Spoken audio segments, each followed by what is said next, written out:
তিন জায়গায় প্রয়োজনে মিথ্যা বলা যায়। মিথ্যা বলতে তাউরিয়া মানে কথা একটু ঘুরিয়ে বলবেন। এক নাম্বার, আপনার ওয়াইফকে খুশি করার জন্য, সে একটু এরকম না বলে একটু কৌশল করে বললে খুশি হবে, ওটা বলা যায়।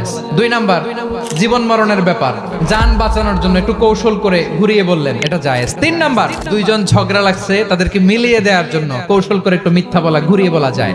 দুইজনের মধ্যে দেখলেন যে সম্পর্ক খারাপ, একজনরে বললেন ভাই সে তো ওই দিন আপনার ব্যাপারে অনেক প্রশংসা। কি আমার ব্যাপারে প্রশংসা? তার সাথে তো আমার মারাত্মক সম্পর্ক। কি বললো? এই বললো আপনি নাকি এই করছেন ওই করছেন, অনেক প্রশংসা।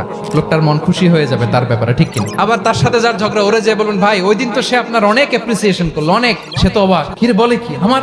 এই যে দুইজনের ব্যাপারে দুইজনের একটু ভালো ভালো কথা বলে দিচ্ছেন, একদিন দেখবেন রাস্তা দিয়ে হাঁটার সময় একে অপরকে সালাম দিয়ে ফেলছে, সালাম দিয়ে বুকে জড়ায় ধরছে, আছে না নাই? আবার মিলমিশ হয়ে গেছে। কিন্তু আমাদের স্বভাব হইলো দুই প্রতিবেশী যদি একসাথে বসে একসাথে হাঁটে, দূর থেকে দেখলে আমাদের জলে, আছে না নাই? ঘটনা কি এই দুইটার মধ্যে এত মিল কে? এই দুইটার মধ্যে গিরিঙ্গি লাগানো যায় কিভাবে? আল্লাহর কাছে তওবা করেন এই মানসিকতার যেন আমরা না হয়, আমরা মিলিয়ে দিব।